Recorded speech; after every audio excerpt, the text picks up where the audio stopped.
20वीं सदी के शुरुआत का समय था। इटली के मशहूर डिजाइनर साल्वातोर फेरोगेमो की कंपनी को एक साथ 100 सैंडल बनाने का ऑर्डर मिलता है। इस ऑर्डर के साथ उन्हें कुछ बक्से भी मिले थे, लेकिन जब इन बक्सों को खोला गया तो हर किसी की आंखें फटी की फटी रह गई। ये बक्से बेशकीमती हीरे मोतियों से भरे पड़े थे और दिलचस्प बात तो ये थी कि इन हीरे मोतियों को उन सैंडलों में जड़ा जाना था। ये सैंडल्स बनाए जा रहे थे इतिहास की सबसे खूबसूरत महारानियों में से एक महारानी इंदिरा राजे के लिए। इंदिरा राजे कूच बिहार रियासत की वो महारानी जिनके फैशन सेंस के चर्चे पूरी दुनिया में थे। वैसे तो इतिहास में महारानी गायत्री देवी को भारत की सबसे खूबसूरत और स्टाइलिश महारानी का दर्जा हासिल है, लेकिन बहुत कम लोगों को ये पता होगा कि उन्हें जन्म देने वाली उनकी मां इंदिरा राजे फैशन सेंस के मामले में उनसे भी 2 कदम आगे थी। हालांकि इतिहास में इंदिरा राजे को याद किया जाता है उनकी दिलचस्प प्रेम कहानी के लिए। बड़ौदा के गायकवाड़ राजघराने में पैदा हुई इंदिरा राजे को पहली नजर में ही एक खूबसूरत नौजवान से मोहब्बत हो गई थी। ये नौजवान थे कूच बिहार के राजा राजेंद्र नारायण के छोटे भाई जितेंद्र नारायण। होने को तो जितेंद्र नारायण भी एक राज परिवार के प्रिंस थे, लेकिन समस्या ये थी कि बहुत कम उम्र में ही इंदिरा राजे की सगाई ग्वालियर के होने वाले महाराजा माधवराव सिंधिया से हो चुकी थी। माधवराव सिंधिया यानी ज्योतिरादित्य सिंधिया के परदादा। कहते हैं कि उस दौर में ग्वालियर के सिंधिया और बड़ौदा के गायकवाड़ दोनों ही बहुत ताकतवर राजघराने थे। ये दोनों ही मराठा साम्राज्य थे और दोनों के आपस में काफी अच्छे ताल्लुकात थे। इतिहास बताता है कि सिंधिया उस दौर में इतने शक्तिशाली थे कि उनसे अपने रिश्ते खराब करने का मतलब था अपने साम्राज्य का अंत करना।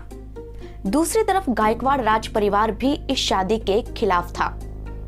अब 18 साल की उस राजकुमारी के लिए समस्या बड़ी विकट थी, क्योंकि एक तरफ एक ताकतवर राजघराने से युद्ध का खतरा था और दूसरी तरफ समाज की खिलाफत। तो फिर कैसे पूरी हुई प्यार की ये एक कहानी। नमस्कार दोस्तों, मैं हूं अंशिका सारडा और एक राजकुमारी के प्रेम की ये दिलचस्प कहानी जानने के लिए आपको चलना होगा मेरे साथ भारत के कोस्टल स्टेट गुजरात की ओर। देश की राजधानी दिल्ली से करीब 1000 किलोमीटर दूर विश्वामित्री नदी के किनारे बसा है वडोदरा। सालों पहले इसी वडोदरा को बड़ौदा नाम से जाना जाता था। इतिहास के पन्नों को पलटकर देखा जाए तो एक वक्त पर यहाँ गुप्त, चालुक्य और सोलंकी जैसे प्रतापी राजवंशों का शासन रहा, लेकिन बाद में ये इलाका मुगलों के अधीन हो गया। 17वीं सदी में यहाँ पर मराठों का राज हुआ और मराठा राजवंश गायकवाड़ ने इसे राजधानी बनाया। इतिहास बताता है कि साल 1881 में यहाँ के राजा बने सयाजी राव गायकवाड़ थर्ड। सयाजी राव गायकवाड़ वो राजा जिन्होंने बड़ौदा का कायाकल्प कर दिया। उन्होंने पर्दा प्रथा पर रोक लगाई, लड़कियों की खरीद फरोख्त के खिलाफ कानून बनाए। बैंक ऑफ बड़ौदा भी उन्हीं की देन है। वो छुआछूत के सख्त खिलाफ थे। उन्होंने अछूतों के लिए 18 स्कूल बनवाए। विधवा विवाह और तलाक के अधिकार को लेकर उन्होंने जो कानून बनाए, उसकी वजह से उनकी छवि एक मसीहा वाली हो गई। देश भर के तमाम राजघराने, यहाँ तक कि अंग्रेज भी उन्हें काफी तवज्जो दिया करते थे। 6 जनवरी 1880 में उन्होंने तंजौर की राजकुमारी चिमनाबाई से शादी की, लेकिन टीबी होने के कारण चिमनाबाई का बहुत ही कम उम्र में देहांत हो गया। इसीलिए उन्होंने दूसरी शादी की देवास की मराठा महिला लक्ष्मीबाई मोहिते से, जो बाद में चिमनाबाई द सेकंड के रूप में मशहूर हो गई। इन्हीं चिमनाबाई द सेकंड और महाराजा सयाजी राव गायकवाड़ की बेटी थी इंदिरा राजे। 19 फरवरी 1892 को इंदिरा राजे का जन्म हुआ। इंदिरा बचपन से ही माता पिता की लाडली थी। वो काफी खूबसूरत और स्मार्ट भी थी। कहते हैं कि पांडिचेरी में औरबिंदो आश्रम की स्थापना करने वाले महर्षि औरबिंदो और महाराजा सयाजी राव गायकवाड़ उस दौर में एक दूसरे के बहुत अच्छे दोस्त थे।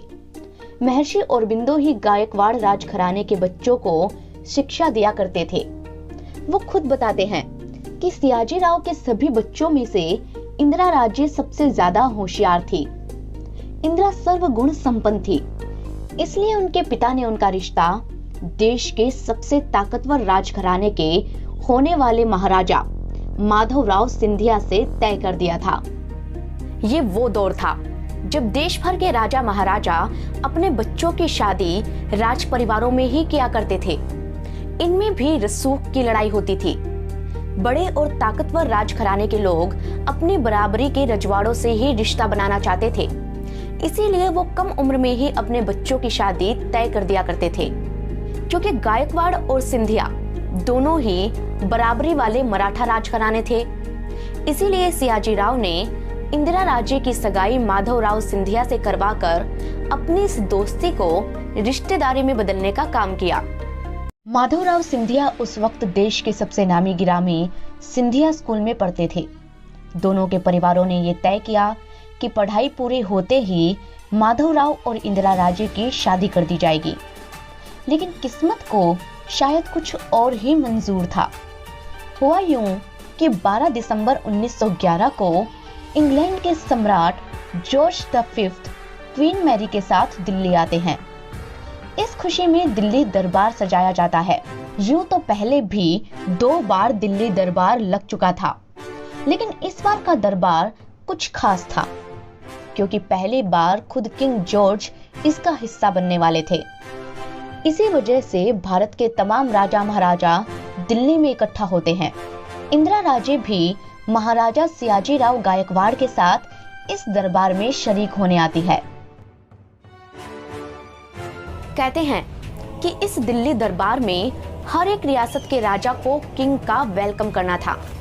ये सिलसिला शुरू होता है और एक एक करके सभी रियासतों के महाराजा किंग जॉर्ज का वेलकम करने आते हैं और उनके सम्मान में उनके सामने खड़े होकर सर झुकाते हैं।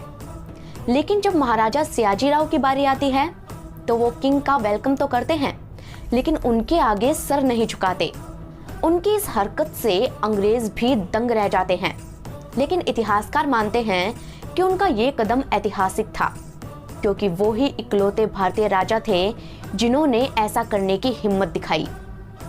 अब एक तरफ जहां दिल्ली दरबार में महाराजा सियाजीराव के चर्चे हो रहे थे, वहीं दूसरी तरफ इसी दरबार में उनकी बेटी इंदिरा राजे का प्यार परवान चढ़ रहा था।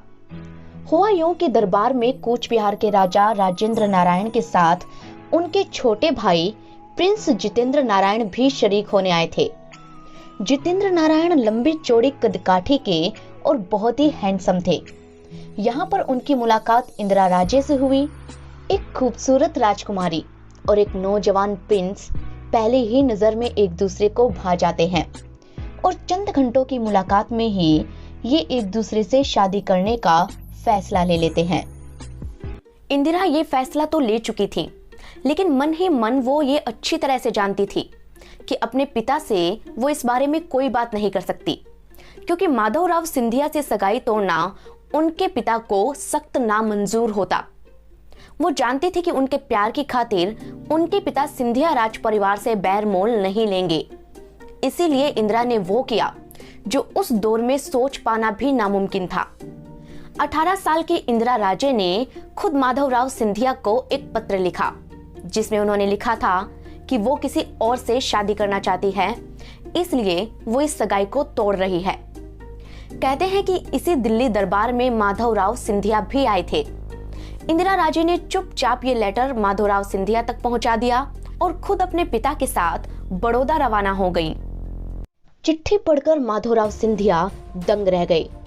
उन्हें यकीन नहीं हो रहा था कि एक 18 साल की लड़की इतनी हिम्मत दिखा सकती है। इसलिए उन्होंने महाराजा सियाजीराव को एक तार भेजा, जिसमें उन्होंने पूछा कि राजकुमारी की इस चिट्ठी का आखिर मतलब क्या है। जब ये तार सियाजीराव को मिला तो वो हैरान रह गए, क्योंकि उन्हें तो ये तक नहीं पता था कि इंदिरा अपनी सगाई तोड़ चुकी है। पूरा माजरा समझने के लिए वो तार लेकर इंदिरा के पास पहुंचे। इंदिरा राजे ने उन्हें बताया कि वो कूच बिहार के प्रिंस जितेंद्र नारायण से प्यार करती हैं और उन्हीं से शादी करना चाहते हैं। कहते हैं कि जितेंद्र नारायण का नाम सुनकर महाराजा सियाजी राव और भी आग बबूला हो जाते हैं, क्योंकि एक तो जितेंद्र नारायण की इमेज एक प्लेबॉय की थी, ऊपर से उनकी रियासत कूच बिहार बड़ौदा रियासत के आगे बहुत छोटी थी। तीसरी सबसे बड़ी बात तो ये थी कि वो कूच बिहार के राजा के छोटे भाई थे और बड़े भाई के होते हुए उनका राजा बनने का कोई चांस ही नहीं था। वहीं दूसरी तरफ माधवराव सिंधिया का राजा बनना तय था। वो ग्वालियर जैसे शक्तिशाली और अमीर रियासत के सर्वे सर्वा होने वाले थे। महाराजा सियाजी राव ने इंदिरा को बहुत समझाया, लेकिन इंदिरा थी कि मानने को तैयार नहीं। इसलिए उन्होंने जितेंद्र नारायण से मुलाकात की और उन्हें साफ शब्दों में ये चेतावनी दी कि वो उनकी बेटी से दूर रहें। लेकिन जितेंद्र पर भी इस धमकी का कोई असर नहीं हुआ। वो भी इंदिरा से शादी करने के लिए अड़ गए। परिवार भी खिलाफ था और समाज भी, लेकिन इंदिरा और जितेंद्र थे कि मानने को तैयार नहीं। ये दोनों छुप छुप कर मिलने लगे, लेकिन कुछ वक्त बाद ही ये बात सियाजी राव को पता चल गई और उन्होंने इंदिरा को लंदन भेजने की सोची। उन्हें लगा कि इंदिरा लंदन जाकर जितेंद्र को भूल जाएगी, लेकिन हुआ कुछ उल्टा ही। वो ऐसे कि जिस क्रूज पर इंदिरा लंदन के लिए रवाना हुई, उसी क्रूज पर जितेंद्र भी सवार थे। जितेंद्र यहाँ भेष बदल कर आए थे ताकि कोई भी उन्हें पहचान ना सके। इस तरह से दोनों ने लंदन तक का सफर एक साथ तय किया। लंदन जाकर भी वो भेष बदलकर इंदिरा से मिलते रहे। एक तरफ इन दोनों का प्यार परवान चढ़ रहा था और दूसरी तरफ माधवराव सिंधिया इंदिरा का इंतजार कर रहे थे। वो समझ गए थे कि बड़ौदा के महाराजा चाहकर भी अपनी बेटी की शादी उनसे नहीं करवा पा रहे थे। इसीलिए उनके मन के दुख को समझते हुए माधवराव सिंधिया ने खुद उन्हें एक पत्र भेजा। इस पत्र में लिखा था कि मैं आपकी मनोदशा को समझ सकता हूँ, इसलिए मैं खुद इस रिश्ते को खत्म कर रहा हूँ। आपका बेटा माधवराव सिंधिया। कहते हैं कि माधवराव ने चिट्ठी के आखिर में आपका बेटा लिखकर सिग्नेचर किए, ताकि किसी के भी मन में किसी तरह की कड़वाहट ना रहे। इसके बाद उन्होंने गोवा के राणे राजवंश की गजरा राजे से शादी कर ली। हालांकि माधवराव सिंधिया ने जिस तहजीब से पूरे मामले को खत्म किया, उससे महाराजा सियाजी राव के मन में उनके प्रति सम्मान और अपनी बेटी के लिए गुस्सा और भी बढ़ गया। उन्होंने इंदिरा से साफ कह दिया कि वो चाहे तो जितेंद्र से शादी कर सकती हैं, लेकिन गायकवाड़ परिवार का कोई भी सदस्य इस शादी में शरीक नहीं होगा। अपने पिता के इस फैसले से इंदिरा दुखी तो हुई, लेकिन जितेंद्र को भुलाना उनके लिए नामुमकिन था। इसलिए लंदन के एक होटल में इन दोनों ने शादी करने का फैसला किया। दोनों ने ब्रह्म समाज के रीति रिवाजों से शादी रचाई। इस शादी में गायकवाड़ राज परिवार का कोई भी सदस्य मौजूद नहीं था। इसीलिए कूच बिहार की राजमाता यानी कि जितेंद्र नारायण की मां सुनीति देवी ने सारी रस्में अदा की और इंदिरा को अपने परिवार की बहू बनाया। सिर्फ 21 साल की उम्र में इंदिरा राजे जितेंद्र नारायण की पत्नी बन गई और ये लव स्टोरी कंप्लीट हो गई। हालांकि अब किस्मत जितेंद्र को कूच बिहार का राजा बनाना चाहती थी। वो ऐसे कि जब जितेंद्र इंदिरा के प्यार में गिरफ्त हुए तो उसी दौरान कूच बिहार के राजा राजेंद्र नारायण को भी एक ब्रिटिश एक्ट्रेस से मोहब्बत हो गई। लेकिन उनकी प्रेम कहानी में अड़चनें और भी ज्यादा थीं, क्योंकि जिस महिला से राजेंद्र नारायण को प्यार हुआ था वो एक ब्रिटिश थी। इसलिए कूच बिहार राज परिवार तो इसके खिलाफ था ही, ब्रिटिश सरकार को भी ये रिश्ता गवारा नहीं था। राजेंद्र नारायण चाहकर भी अपनी लव स्टोरी को कंप्लीट नहीं कर पा रहे थे। इसी वजह से वो डिप्रेशन में आ गए और काफी ज्यादा शराब पीने लगे। इतनी ज्यादा कि कुछ ही दिनों में वो काफी बीमार हो गए और भगवान को प्यारे हो गए। क्योंकि उनका कोई उत्तराधिकारी नहीं था, इसलिए उनके छोटे भाई जितेंद्र नारायण को कूच बिहार का राजा बनाया गया। यानी कि जिस जितेंद्र नारायण के बारे में ये दावा किया जा रहा था कि वो कभी राजा नहीं बन सकते, खुद किस्मत ने उन्हें राजा बना दिया था। जितेंद्र और इंदिरा अब एक बहुत ही खुशहाल जीवन जी रहे थे। इन दोनों की ब्रिटिश रॉयल फैमिली से करीबी दोस्ती थी। रॉयल फैमिली की कई पार्टीज में वो अक्सर शरीक होते थे। लेकिन इंदिरा राजे एक महारानी थी और इसी कारण वो ब्रिटिश महिलाओं जैसे कपड़े नहीं पहन सकती थी। इसलिए उन्होंने ये तय किया कि वो साड़ी के साथ ही अपने फैशन को मेंटेन करेंगी। फैशन डिजाइनर अंजलि मोहता बताती है कि उस जमाने में ज्यादातर रॉयल फैमिली हैवी फैब्रिक के कपड़े पहना करती थी। ऐसे में इंदिरा राजे ने फ्रांस से इस फैब्रिक को लाकर भारत में शिफॉन साड़ियों का ट्रेंड शुरू किया। ये साड़ियां काफी महंगी होती थी और रॉयल लुक के साथ साथ बॉडी को अच्छी शेप भी देती थी। वो इन साड़ियों पर पर्ल नेकलेस और हीरे मोतियों से जड़े सैंडल पहना करती थी। दुनिया के सबसे मशहूर डिजाइनर साल्वातोर फेरोगेमो उनके सैंडल डिजाइन करते थे, जिनके लग्जरी शोरूम आज भी पूरी दुनिया में हैं। महारानी इंदिरा राजे की ऐसी ही एक हीरे मोती जड़ित सैंडल साल्वातोर म्यूजियम में रखी हुई है। शादी के 10 सालों में इस कपल के 5 बच्चे हुए। इन्हीं में से एक थी महारानी गायत्री देवी, जो आगे चलकर जयपुर की महारानी बनी। उन्होंने भी अपनी मां की तरह शिफॉन और सिल्क की साड़ियों को फैशन ट्रेंड बनाकर रखा था। इंदिरा राजे और जितेंद्र नारायण का जीवन ठीक वैसा ही था जैसा वो चाहते थे, बहुत ही खुशहाल। लेकिन इस लव स्टोरी में अभी एक अनचाहा ट्विस्ट आना बाकी था। वो ऐसे कि बहुत ज्यादा शराब पीने के कारण महाराजा जितेंद्र नारायण की तबीयत अब नासाज रहने लगी थी। धीरे धीरे वो भी अपने भाई की तरह ही बीमार रहने लगे और साल 1922 में उनका देहांत हो गया। सिर्फ 30 साल की छोटी सी उम्र में इंदिरा राजे विधवा हो गई और उनकी खूबसूरत प्रेम कहानी का हमेशा हमेशा के लिए अंत हो गया। इंदिरा टूट चुकी थी, लेकिन अपना दुख जाहिर करने का वक्त उनके पास नहीं था। ऐसा इसलिए क्योंकि उन्हें पूरी कूच बिहार रियासत की जिम्मेदारी संभालनी थी। इसलिए उन्होंने बिना हिम्मत हारे कूच बिहार का राज्य संभाला। इंदिरा ने अपने पिता महाराजा सयाजीराव गायकवाड़ को शासन करते हुए देखा था, इसीलिए उन्होंने वो ही तरीका अपनाया जो उनके पिता अपनाते थे। इंदिरा राजे ने अपनी रियासत के सबसे ज्यादा समझदार इंसान को राजकाज की जिम्मेदारी दे दी, या कहें कि कूच बिहार का दीवान बना दिया, और अपने बड़े बेटे जगदीपेंद्र नारायण को कूच बिहार का उत्तराधिकारी घोषित कर दिया। कहते हैं कि उन्होंने कभी भी अपने दीवान के काम में दखलंदाजी नहीं की और अपनी रियासत को आर्थिक तौर पर काफी मजबूत बना दिया। इंदिरा को एक अच्छे लीडर के तौर पर जाना जाता है।